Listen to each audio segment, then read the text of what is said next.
There is this beautiful verse written in Psalm 119, which says that everything serves the purpose of God. Please remember that. Everything in this world serves the purpose of God. Lahat ng bagay dito sa mundo, lahat na nangyayari sa buhay mo, ay nangyayari para paglingkuran at maganap ang kagustuhan ng Diyos. Both good and bad, it serves the purpose of God. Whether it is beautiful or ugly in your eye, it serves the purpose of God. Maaring sa tingin mo, walang kwenta o nakikinabang ka, hindi lang para sa'yo yan. Nilagay ng Diyos yan sa mundong ito, lalong-lalo na sa buhay mo. Ito ay dahil para sa kanyang mabuting plano at dahilan. Amen? Isa sa palaging tinatanong ng mga tao, ito, bakit kaya ang Diyos, nung ginawa niya ang mundo, nung ginawa niya ang buhay natin, bakit meron pang sakit? Di niyo po ba natatanong yun? Why can't we have a life that is free from pain? Bakit kailangan pa tayong masaktan? Bakit kailangan pa tayong magdusa? Nasabi natin ang Diyos ay mabuti, ang Diyos mapagmahal. Panginoon, kung talagang mahal mo kami, bakit hinahayaan mo kaming masaktan? Because remember once again, go back to that verse. Even pain serves a purpose. Kung walang dahilan, hindi ilalagay ng Diyos yan sa buhay mo. Amen? And what is the purpose of pain? It is a signal for you to do something. Pag nasasaktan ka, palatandaan yan na kailangan bigyan mo ng pansin, alagaan mo, ingatan mo, mag-focus ka dyan. Alam niyo po, sabi naman doktor, pag sa katawan natin, may nararamdaman kang kirot, magpasalamat ka. Kasi pag wala kang nararamdaman na kirot, pagkatapos pag nagpa-check up ka, makikita nila huli na palang lahat. Yung kirot, yun pala yung signal, yung pala yung palatandaan, nag-uumpisa na yung sakit sa iyo. Dahil kung hindi pala kumikirot, kung wala palang sakit, mas delikado po yun. Yun yung nakakamatay na sakit. Pag meron tayong sakit sa ating pagsasama, anong ibig sabihin? Isang palatandaan na tayo'y nagmamahal, na meron tayong pinapahalagahan. Di po ba? Pag nasaktan yung anak mo, nasasaktan ka rin. Di po ba? Pag inawa yung anak mo at wala kang pakialam, anong ibig sabihin? Hindi mo mahal ang anak mo. Di po ba?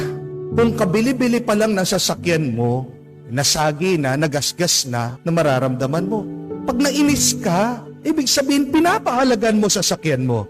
Pero pag nabanggayan at wala lang sa'yo, anong ibig sabihin? Mayaman ka, wala kang pakialam. Kasi makakabili ka ulit na sasakyan. Di po ba? Ibig sabihin, walang halaga yung sasakyan sa iyo. Amen? Lahat ng bagay sa buhay natin may dahilan. At ano ang dahilan? Yan ay nilagay ng Diyos para maipakita ang kanyang kagandaang loob. Yan ay nandiyan para maipakita ang kanyang presensya. Naglalagay ng mga bagay o karanasan ang Diyos sa ating buhay para din sa atin, para sa ikabubuti natin. Kaya nga po tingnan niyo sa Ebanghelyo, bakit hinayaan ng Diyos ang mga tapat na tao minsan na magdusa, maghirap? Si Zacarias, tapat naman pong nagsaserve sa templo, naglilingkod sa templo, pero napipi siya. Itong kanyang asawa, si Santa Isabel, si Elizabeth, hindi naman masamang tao. Napahiya sa mga tao dahil ang tagal-tagal na, tumanda na, baog, walang anak. Meron din palang dahilan. Yung pagkapipi, yung pagkabaog nila. Kasi gagawa ng isang milagro ang Diyos. Mula sa kanila, magpapakita ng isang nakakamangha na tanda ang Diyos. Kahit na tumanda na sila, ginamit pa rin sila ng Diyos.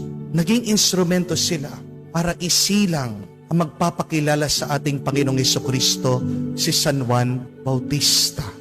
Even the barrenness even the muteness serve a purpose. God used that as a sign of something miraculous to come. Ganyan din po, palagi nating isipin, pagnilayan, ano man ang nangyayari sa iyong buhay, sabihin mo, this serves the purpose of God. Magpasalamat ka na agad sa Diyos dahil gagamitin yon ng Diyos para maipakita ang isang nakakamanghang plano sa iyong buhay. Kung iniwan ka ng asawa mo, ayaw ka na niya, sabihin mo, salamat Lord, this serves your purpose. Kung nalugi ka sa business mo, wala kang pera, magpasalamat ka, thank you Lord, this serves your purpose. Kung nagkasakit ka man, nalaman mo, cancer yan, sabihin mo, salamat Lord, this serves your purpose. Lahat na nangyayari sa ating buhay ay mabuti at may mabuting dahilan. Bakit nagiging masama lang yan? Sa paningin mo, amen? Nagiging masama lang ang mga bagay dito dahil sa paghuhusga ng tao. Amen? Remove your judgment. Alisin mong masamang paghuhusga mo sa mga bagay. Because it may not serve your purpose now, but in the end, in the long run, it will serve the greater purpose of God. Maaring walang pakinabang sa iyo yung karanasan mo. Wala kang nakikitang mabuting balik sa iyo yan. Hindi pa ngayon. Tandaan mo yan. Dahil ang mas magandang plano at layunin ng Diyos, mas magandang kabutihan ang tatanggapin mo mula sa Kanya. Meron po akong nakausap. Tinatanong niya sa Diyos, bakit binigyan siya ng cancer? Pag-serve naman po siya sa simbahan. Hindi naman po siya masamang tao. Pag meron mga humihingi sa Kanya, nagdo-donate siya. Bakit kaya siya binigyan ng cancer?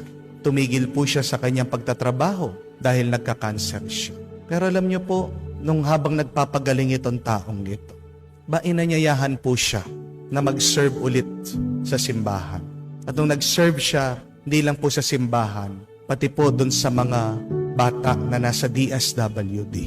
Sabi niya, Father, nagpapasalamat ako dahil kung hindi siguro ako nagkasakit, una, hindi ako nakapagpahinga. Pangalawa, hindi ako nagkaroon ng oras para maibigay ko yung buong panahon ko, buhay ko, makapag-serve sa mga bata.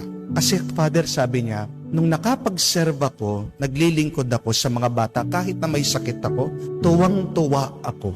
Yung mga bata na pinupuntahan ko, binibisitahan ko, nakikita ko, broken families sila, wala silang magulang, ako yung nagmistulang nanay nila. Nakita ko yung ano ba yung purpose ko, ano ba yung dahilan ng aking buhay doon. At alam niyo po kung ano nangyari. Doon sa kanyang pagsaserve, gumaling siya. Dahil yung tuwa na kanyang nararanasan, yun yung nagpagaling sa kanya. Pwede kang maging malungkot. Di po ba? It's your choice to be sad, to be lonely, to be miserable when you have problems. And yet, I am challenging you, my dear friends. When you have a problem, please open your minds. Please open your eyes. Please open your hearts and ask this question. What is God's purpose in this problem? Paano ba itong problemang ito makakatulong sa plano ng Diyos? At paano ba ako makakapaglingkod para sa Kanyang kagustuhan? Tandaan mo, walang binibigay na bagay at karanasan ang Diyos sa iyo na walang kwenta. Lahat ng ating mga karanasan, lahat ng mga tao dyan sa buhay mo, kahit na sinasabi mo, sasaktan ka nila, may dahilan yan. May mabuting dahilan yan. Nandiyan yan para paglingkuran ang plano ng Diyos at para mas mapabuti. That is why the good news is, everything is a blessing. Everything is a grace from God for you and for the Lord.